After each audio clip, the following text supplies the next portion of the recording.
All right, hey guys, OFD checking in here, and today I've got a killer Seiko on the channel here. As a matter of fact, I want to thank my friend Joseph. He lent this into the channel so we could have it here on the channel. But go ahead and check out the box. It's the SPB213. This is the Prospect stainless steel 140th anniversary model. There's a J model, so it's a JDM watch from here. So let's go ahead and get this one out of the box and check it out. So nice clean piece in their modern Seiko boxing, hang tag and everything like that down there in the bottom. We'll go ahead and set that stuff off here to the side.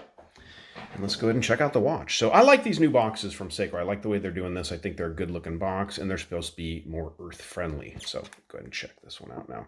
This is a gorgeous Seiko. As a matter of fact, it was funny. I was at my authorized Seiko dealer, the jeweler that I use, and they had one of these, and I was looking at it, and I was like, man, that is a gorgeous Seiko. Let me wipe off this bezel insert here a little bit. It's got a very shiny, polished bezel insert and had fingerprints all over it. So nice looking timepiece here. Now I'm going to have to grab the caliper because I'm not sure on the measurements of this. I do think these are a 40 millimeter case, or right around 41, but really good looking timepiece here. The colors, of course, being blue and white. I'm going to love it since I'm a Dodgers fan. It also matches my Breitling here on the wrist. So good looking timepiece. Let's go ahead and get the caliper and take some quick measurements of this one, and I'll get right back to you. So sorry about that. Usually my caliper is right here next to my stuff. So 40 millimeter case from side to side, about 40 and a half actually. Lug tip to lug tip, you're looking at 47 and a half. So really good lug to lug there. Thickness on the watch, 13.2, pretty standard for a Seiko dive watch. And your lug opening is 20 millimeters. So good looking timepiece. Now I know these are a special edition, but I don't think they are a limited edition. Here, the Seiko clasp, as you guys can see. I just want to take a look at the case back to see if there's... Okay, so it says limited edition, but I'm not sure if these are numbered or not. Do you guys know? It says limited edition, but I don't know. Maybe when we look at it a little closer, we'll see some numbers. But I do think they're making these in limited numbers. How many that is, I'm not sure. If you guys know, put it down below in the description. So good looking piece overall. This is around the 6R35 movement. So it's the newest movement from Seiko, still at 26,600 vibrations per hour. So it's not a high beat movement, but they have upped it with a 70-hour power reserve. So these movements are kind of all over the board, to be honest with you. People have been talking about these movements on the forum. I do think there is a little bit of regulation that Seiko still probably needs to do on this movement, but mine tend to run a little bit fast, but they're not too bad. So 120 click bezel on this watch, nice and crispy. As you guys can see here, everything lines up good on this one. These ones are not cheap. I think the price retail on this one is about $1,200 from Seiko. I know a lot of people are just like, wow, Seiko's just pricing themselves out of the game, but this is a super high quality piece. I mean, honestly, I handle a lot of expensive watches, and this is a very well done timepiece.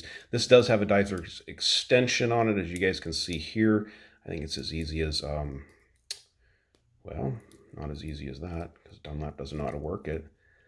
I can't remember how to do the diver's extension on these guys. Forgive me for that. There it goes. All right, so then it hooks right there. So it's diver's extension there. I haven't played with a Seiko with a factory bracelet with diver's extension for a while. That's why I was having trouble. Case back looks all the same. You know, Seiko Kanagawa wave there.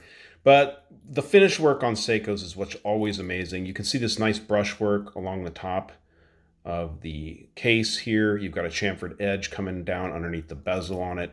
Nice polishing all the way along the bottom also. So this is what people consider your Zaratsu style finishing, and it's done very well. Pierced lugs for easy strap changes. Nice knurling on that bezel there. The bracelet feels real good. This is going to be your, your pin and collar system, which just drives me absolutely nuts. I'm not really good at adjusting these, but it works. Looks like you have a slight taper from the 20 millimeters down to probably about 18 here at the clasp assembly, but real good shape. Overall, this is a nice looking timepiece. Definitely cool if you guys are looking at adding something like this to your collection. I do think he's going to be selling this watch, so if you guys are interested in picking this watch up, you can leave something in the comments down below and let me know. The dial on the watch, man, it is gorgeous, this white dial. As you guys can see, the hint of that blue on that second hand there. Indices are all applied, as you guys can see, and I love this this raised center to the hands, so you get this really nice effect on the hands there.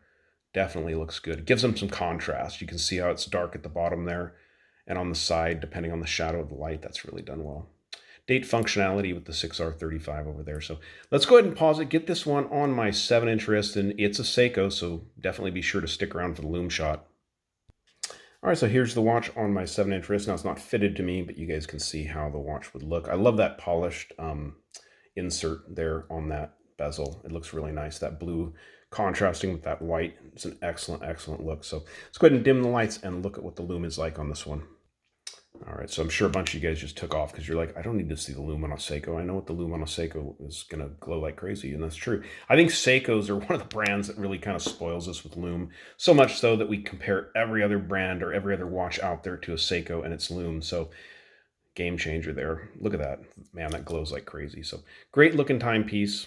The Seiko, this is the, what do we call it? The SPB213J1. I think that's what it is. Let me check that reference number.